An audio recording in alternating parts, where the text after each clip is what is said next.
screen and everything. Cool. My name's Zach. I work for a company called Talus. Talus has been mentioned by Hanif as being part of the community which has promoted open data and has done a lot. We're also one of the two from the IT crowd who sit around in the basement. We've been proponents of linked data for quite a long time, so we've built applications based on linked data for quite a long time. So today, basically, I've got 15 minutes to talk about open data, curation, publishing, and demo a tool that we've built. So I'm going to try to condense it very quickly, talk very quickly. And fortunately, a lot of the things that I wanted to cover as part of my intro talk have already been covered, so I'm quite excited by this. So one of the things that we'll see from the talks today, we've already seen from the first two this morning, and we'll see from the rest of this afternoon, are kind of the remit for open data. Why is it important to open up data? So I don't want to go into that. I don't want to justify opening up data. What I want to talk about is one thing that came to my mind. This was a couple of years ago. I was at an event where we were talking about the problems with opening up data, some of the hindrances of making data accessible. And it seems to me that there's a lot of talk around publishing. It's the kind of primary step. You say opening up data means putting information online, publishing it. And it seems fairly straightforward. You know, making facts known is opening up. You could say that's the same as publishing. But I think that kind of publishing has some downsides for data. There's very, very generic kind of concepts of publishing. Publishing is for people. Data is for developers and machines. This is just a kind of... I don't want to split hairs here and talk about how publishing is a bad thing at all.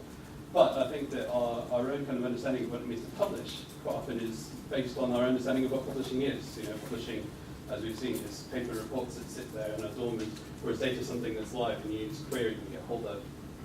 So publishing is something that we read. The tools that we think of as publishing, things like content management tools, or blogs, or Twitter, are for people to read.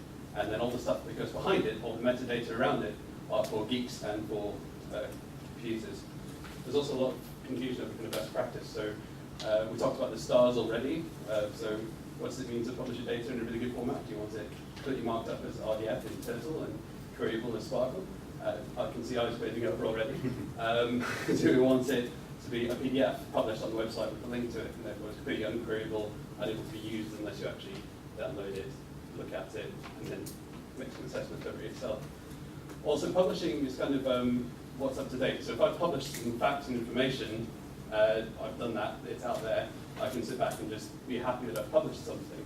It doesn't necessarily mean that I'm keeping it up to date or keeping an eye on what's current, what's going to be published. Also, I think most companies aren't publishers, so it's quite difficult to learn something new. So I quite like the idea of curation of data. So going a little bit further than just publishing, making data or information available, it's actually looking after what you're making open. So curation is taking responsibility, not ticking boxes. And by that I mean literally, if I've got a remit to publish data and I publish a PDF online, I've ticked a box, I've published data. But does that mean that I put some thought and foresight into it beforehand and said, how am I going to publish this data? What's it going to be used for? We already heard about things that open data is only useful when it's accessible and people can get at it and make use of it. Curation implies planning and modeling. So if I've got some data, I've actually thought about what the future of this data is. I've thought about what's in my data, and I've put some work into trying to model it and get it into a useful form. And curated collections are kept up to date. So if I publish something and I want to publish an update, what I tend to do is kind of republish the lot as a kind of second version. Whereas curation, when I think of an updated version of a curated thing that I've seen, so for example, go to a museum and you look at an exhibition, a curated version, an updated version, they don't take everything down and re-put everything up in a slightly different way. They just swap the things out that they want to update. So, curation helps the audiences that you're publishing for to get it. So I'll just look kind of behind the scenes a little bit. In my world, dogs are good and cats are evil, so you can see the kind of trickiness behind it.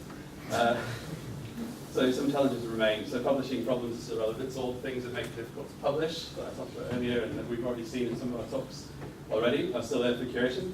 How do I keep data updated? How do I organize my data? What goes into it? and what format the developers want. Because as we've seen, data is for developers and for applications and for machines. It's not necessarily for a general public. So what happens when you publish information? Do you publish an abstract that normal people can read? Not saying developers are not subnormal, but normal people can read it and developers can use it. At TELS we built something very recently called Kasabi, which is what I've been invited to quickly demo. So for the next few minutes, I'll go through our application very quickly.